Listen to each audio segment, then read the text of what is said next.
Peggy 18.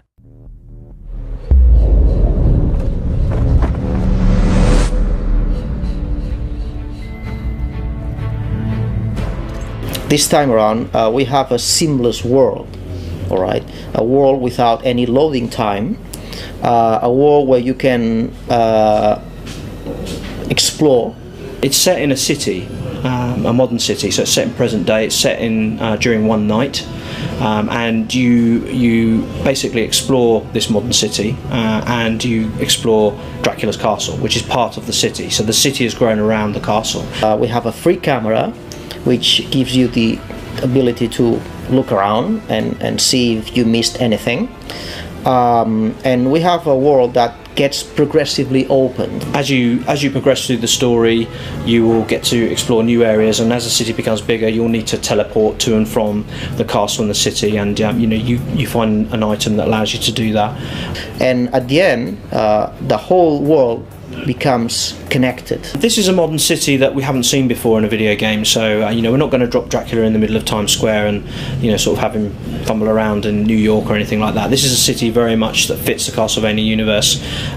Gothic design. It's very much like a regular European city like Madrid or even Cologne, where you have kind of old and new together. I think people is going to be both pleased and surprised about our take on how a modern Castlevania city would look like. And that was key in the design choices that we made for the city, that it felt like a Castlevania game.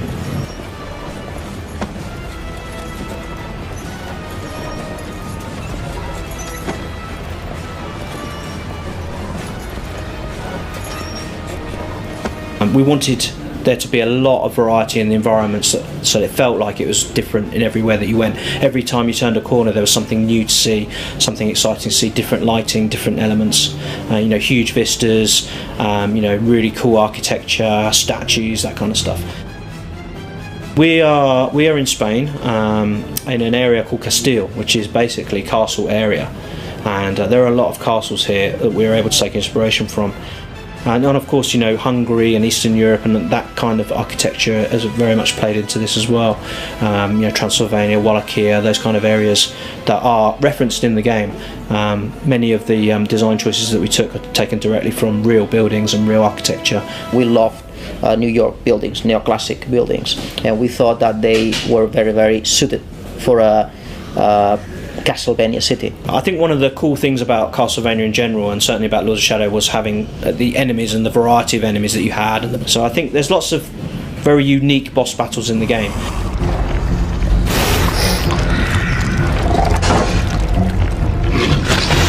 So you're going to see lots of new enemies and new characters that you haven't seen before. Especially, being set in a modern era, having modern weaponry or modern enemies to go up against is an interesting proposition, especially when you have these kind of older swords and chaos claws and whips and stuff.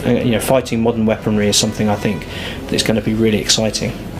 Satan coming back to Earth is a real danger, and is something that's a threat that's there throughout the whole game. And I have to say that Satan this time around, he knows that he's facing a very powerful foe. So he's ready. When he comes back, he's ready. And it's a very different Satan to the one that we saw at the end of Lords of Shadow 1. Not just in design terms, but in terms of character, in terms of how he's evolved as a character and his motivations and the things that he wants to achieve in coming back to take over the world. So what's really cool is the confrontation between Dracula and Satan is very, very powerful.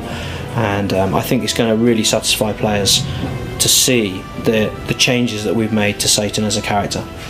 The fury, your hate, and your vengeance. I am your destiny!